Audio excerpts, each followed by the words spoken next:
Weet jy, ek wil voortgaan op dit wat die Here, die atmosfeer wat die Here vir ons geskep het.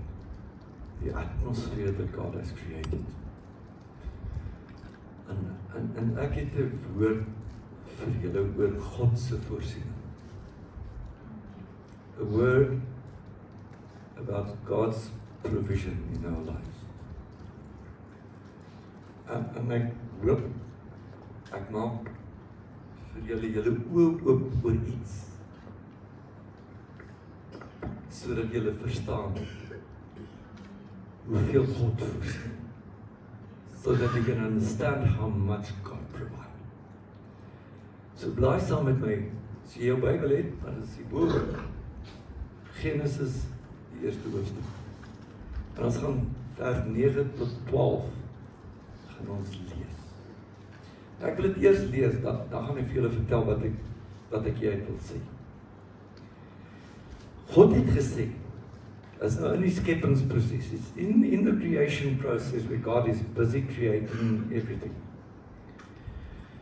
So, laat die water wat onder die hemel is, op een plek by mekaar kom, sodat die droë grond sigbaar word. Dit het toe so gebeur.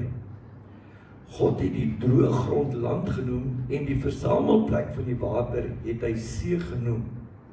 God het gesien dat dit goed is. God het gesê, die land moet groen plante laat uitsprei. Nou wil ek jy moet nou jou ore spits om iets te hoor. Die land moet groen plante laat uitsprei. Gewasse wat saad gee, bome wat op die land vrugte dra, vrugte volgens elkeen se aard, vrugte waarin hulle saad is. Dit het toe so gebeur. Die land het toe groen plante voortgebring, gewasse wat saad gee volgens elkeen se aard, en bome wat vrugte dra waarin hulle saad is, volgens elkeen se aard. God het gesien dat dit goed is. Geef my die Engelse vertaling. Then God said, let the waters under the heavens be gathered together into one place, and let the dry land appear. And it was so. And God called the dry land earth, and the gathering together of the waters he called seas. And God saw that it was good. Then God said, let the earth bring forth grass, the herb that yields seed, and the fruit tree that yields fruit according to its kind, whose seed is in itself on the earth. And it was so. And the earth brought forth grass, the herb that yields seed according to its kind, and the tree that yields fruit, whose seed is in itself according to its kind. And God saw it was good. Amen.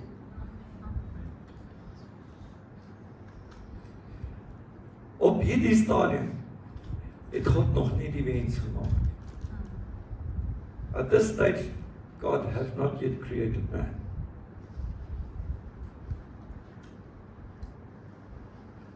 Maar God het geweet, hy gaan die mens maak.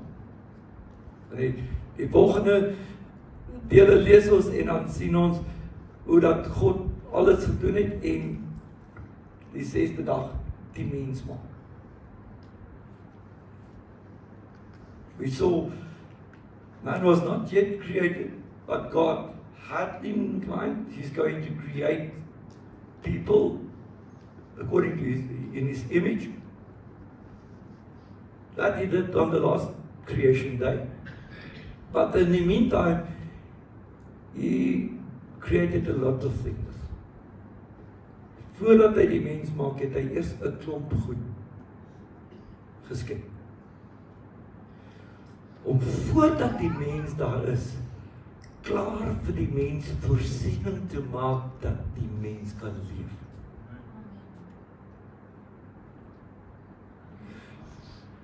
To make sure before he created man that He already created the provision for man to be able to live in creation. Wow.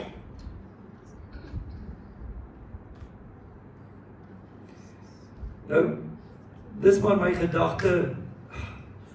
Op daardie tydstip toe die mens gemaak is, het hulle net groente en vrugte geëet. Hulle het nog nie vleis geëet. Ek sal vir jou sê hoekom ek so sê. Omdat geen bloed gevloei het tot en met die sondeval nie eers plaasgevind het. Toe het God mense doodgemaak. Of diere doodgemaak om vir die mens klere te maak. So it's just how my theology works. Man ate only fruit and vegetables, no meat yet. Because until the fall of man, nothing ever was killed, no blood has ever flowed.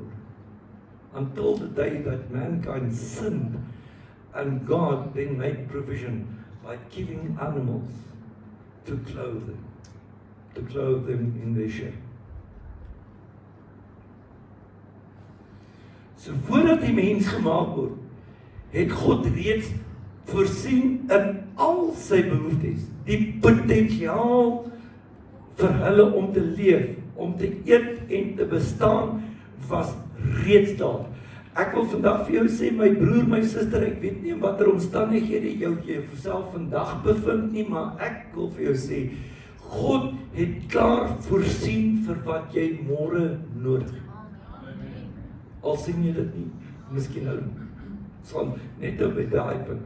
Ek wil eers by hierdie, die fisieke wat die mens kon sien. God already, doesn't matter where you find yourself today, God has already made provision for whatever you need tomorrow. That you must take to heart. Before He made man, He made provision first. Voordat God jou lewe geskep het, het Hy vir jou eers voorsiening gemaak.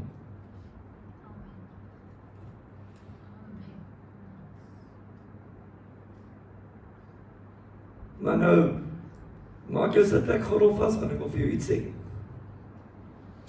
God het voorsien. Die vrugtebome was daar, die saadvrugte was daar, die groentes wat die mens kon eet, was daar. God het hulle klaar geskep. Maar die mens moes iets doen. Hy moes die vrugte gaan pluk en eet. God made provision. The fruit trees were there, according to its kind. The vegetables, whatever they could eat, was already there. The potential was there to feed them. But there was one thing important, and that is that they had to go and pick the fruit and eat.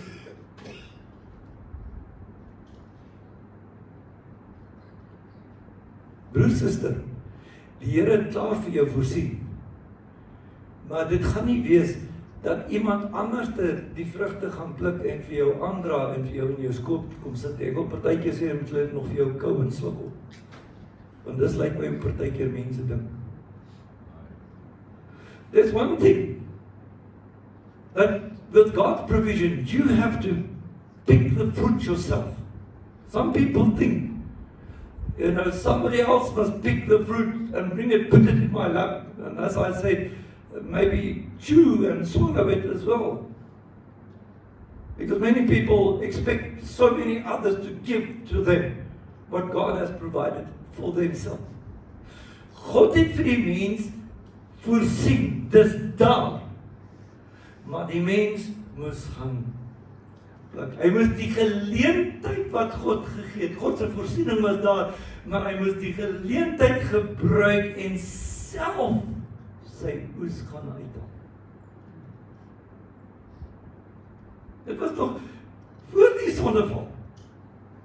Daar was nie iemankies met vlerkies wat aangevladder gekom het en vir hulle vruggies kom sê, Adam, nie soos weer 'n persketjie wil jou eet nie.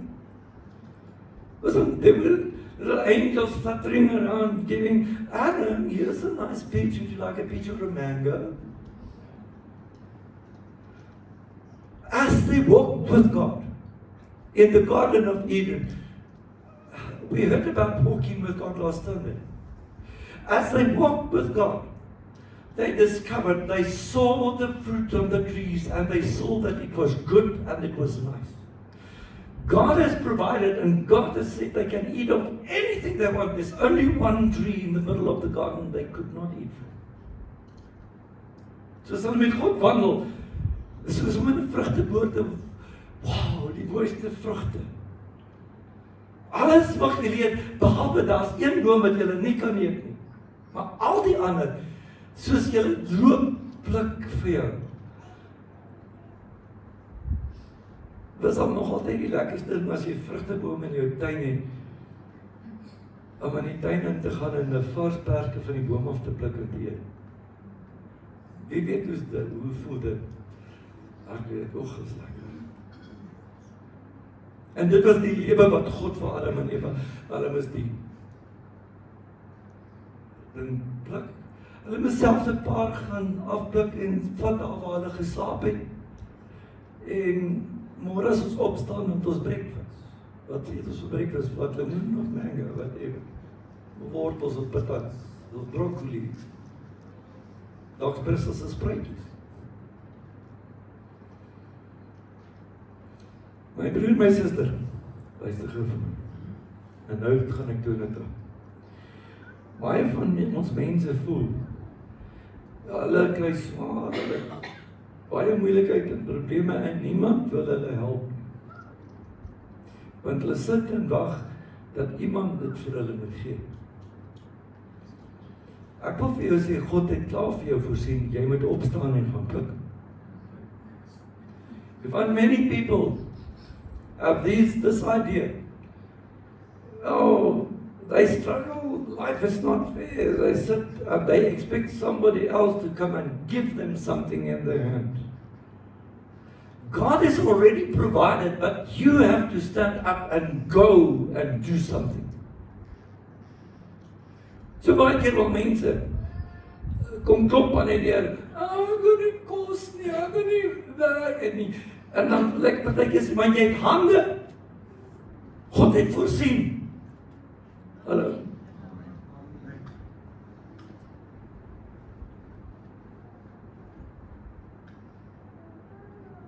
Ek is seker, jy kan iets met jou hande doen wat vir jou gaan geld bring. You've got hands. I'm sure you can do something with your hands and earn an income. Me and my wife, we always, when we drive towards Middelburg, on the left-hand side, there's that one shelter place.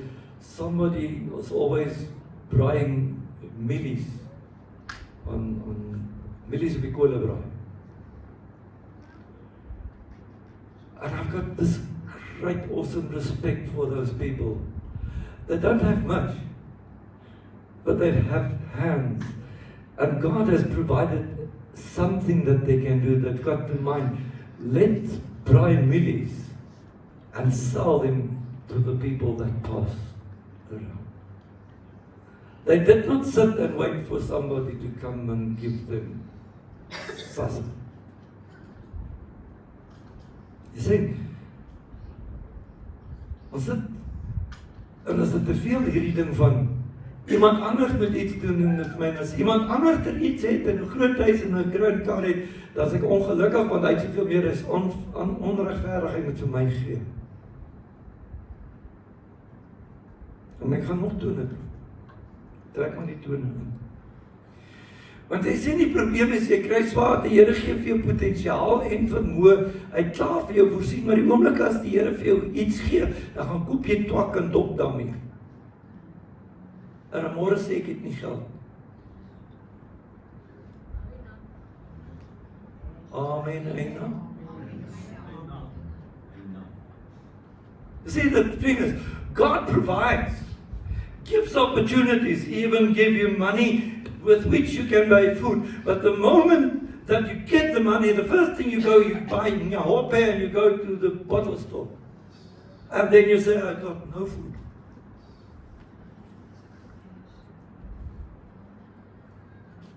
Eina! Maar jy moet dit hoor.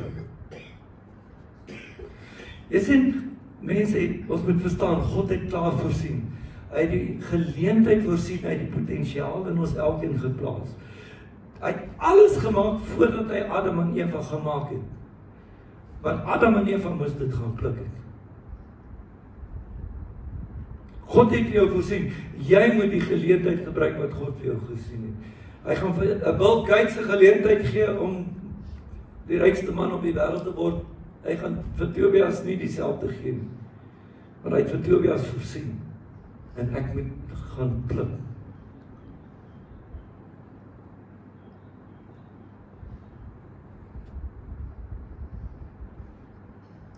My broer, my suster, dis hoekom Jesus soveel keer sê, moet nie bekommer oor die dag van môre nie, elke dag sorg vir homself. Kyk na die lelies van die veld, kyk na die voëls van die hemel. Hoekom het hy dit gesê? Want hy weet, toe hy die aarde en alles daarop geskep het, het hy klaar vir alles voorsien. Die voeltjies moet net veld toe vlieg en die grashaatjies gaan pik.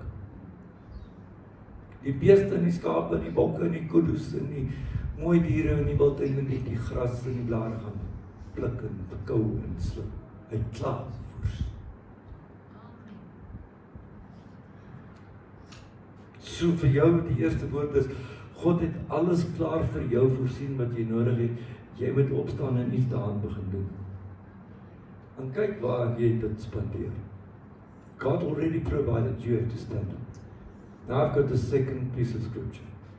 Of my na die volgende. Genesis 1. Nee, gaan vir my aan, ek is al verby hierdie een, ekskuus. Gaan nog verder, nog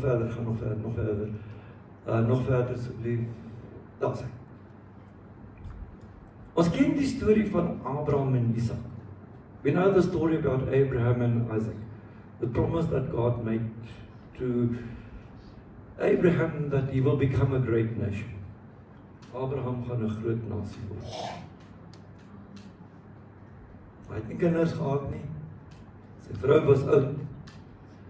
Hoë ouderdom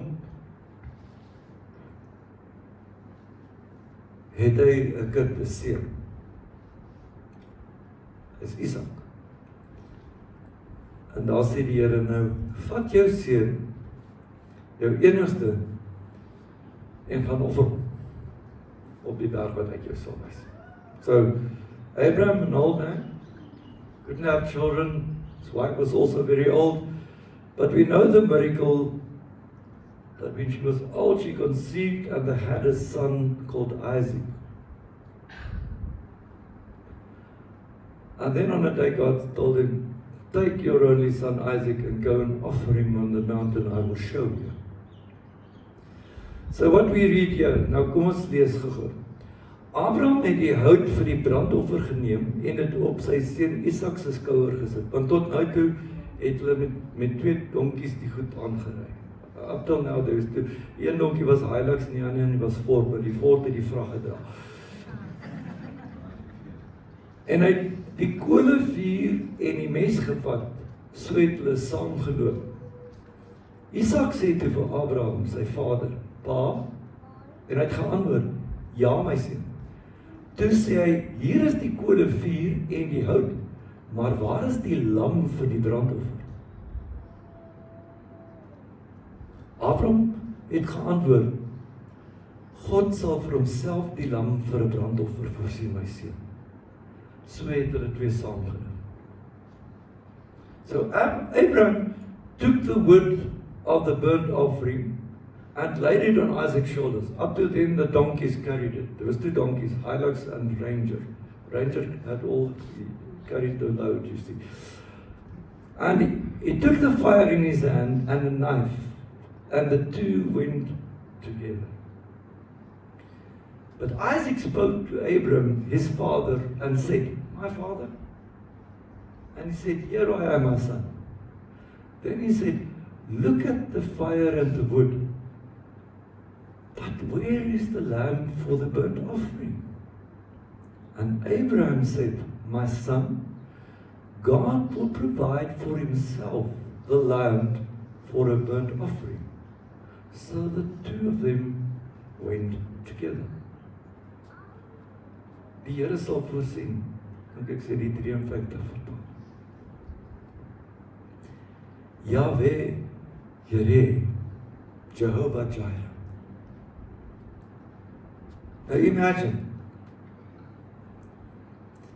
dat, ons gaan 'n offer maak, waar is die lam wat ons gaan offer? That we're going to offer, now where's the lamb, you know? I don't see anything. Op daardie tyd se met Abraham nog nie 'n lam van 'n oomblik gesien nie. Adam en Eva, toe hulle geskep is en hulle by hulle self kom, was die vrugte klaar aan die bome, hulle het nie eens nodig gehad om te wonder waar gaan hulle iets vandaan kry om te eet nie, dit was klaar sigbaar, hulle kon dit sien. When Adam and Eve was created, when they came to understand things, they did not need to go and wonder what they will eat. When they opened their eyes, they could immediately see the provision of God on the trees and in the field.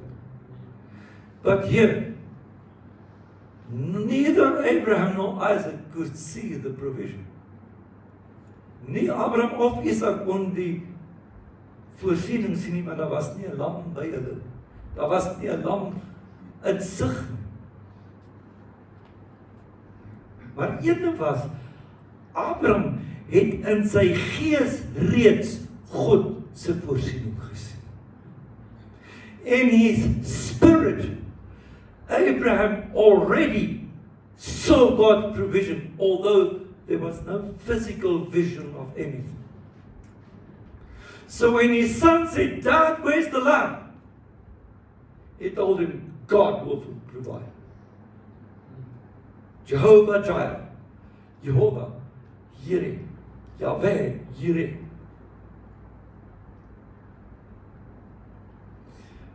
Ek en jy sit baie keer in 'n situasie waar ons soms kan ons die voorsiening sien. Want ek staan vanmôre op en ek gaan kas toe en ek het die klere en daar's klere in my kas en ek trek dit aan en ek weet daar's 'n brood in die kas en ek staan op en ek gaan werk en ek weet aan die einde van die maand gaan ek die ene salaris verdien en daar's vir my voorsiening. Maar dan kom daar kere in jou lewe wat jy voorsiening nodig het vir iets wat jy daardie voorsiening nie kan sien nie met jou oë. Basically, every day of your life when you wake up, you can stand up, you can go to the cupboard, there's clothes there, you know there's provision, you can put on clothes, you mostly know there's perhaps a bread in the kitchen, you can eat a slice of bread, and you go to work and you know at the end of the month you'll get a salary, and there is some form of provision. But there are times in your and my life when there is a need of some kind, where you cannot physically see the provision yet. But you will have to see it in your spirit. You will have to believe for it in your spirit. Jy moet daardie voorsiening in jou gees begin raak sien. Met jou geestesoë dit waarneem, met geloof dit verwag. Hallo?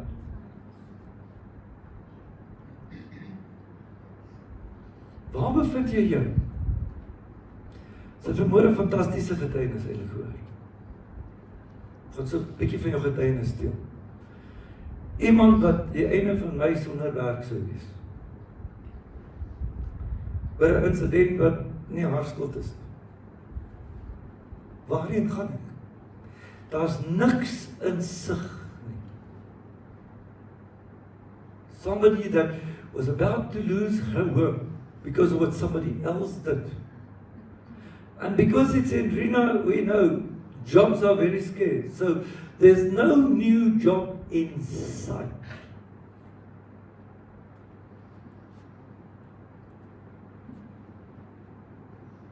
But this morning the testimony is, I already got a job.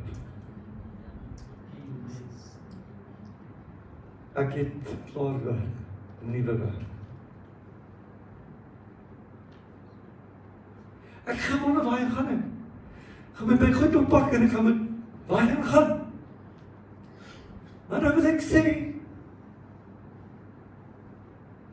Hulle het die vrugte in die bome gesien en gegaan en gaan pluk, gaan aansoek doen. Nie net wie gaan nou vir my werk? Hoop iemand in die kerk hoor vir my en gee vir my iets. The provision was there, the opportunity was there, but they had to go and pick the fruit. So they applied for the job. But you know, I've sent my CV into hundreds of places already. Yeah, but there's 1,000 places as well. You haven't sent them to all of them yet. You will not get it unless you use the opportunity. You will have to see it in your spirit.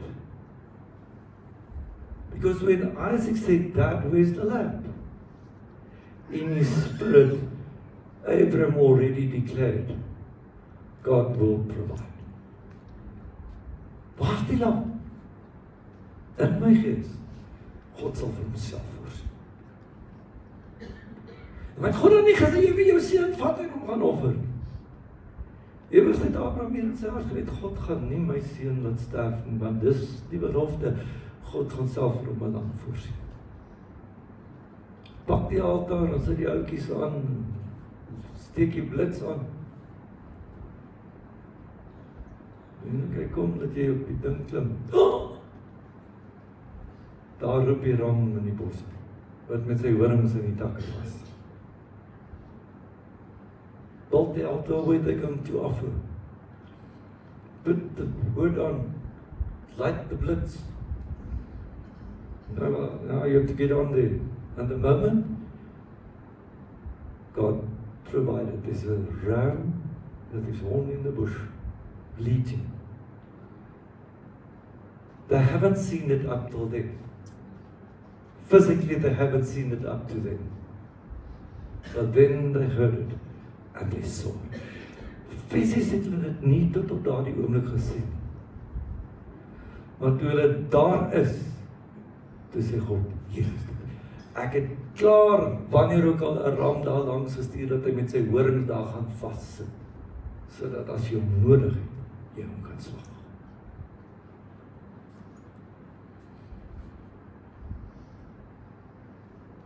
Broer, suster, jy moet vanmôre in jou hart en in jou geloof klaar God se voorsiening sien. Jy moet besef, die meeste van die goed in jou lewe is dit klaar daar, die vrugte hang aan die boom, jy moet hom net gaan pluk. Hou op om te sit en te verwag dat iemand anders hom vir jou moet gaan pluk en aandra, gaan doen dit self. In most cases, the provision is already there. You can see it. Stop expecting whoever to come and pick it and give it in your hand and in your lap. Stand up and go and pick your fruit. But if it is that it is one that you cannot see the provision yet, act on the impulse of the Holy Spirit in your heart and trust God for that provision. Yeah. Jehovah Jireh. Yahweh, Here, die Here sal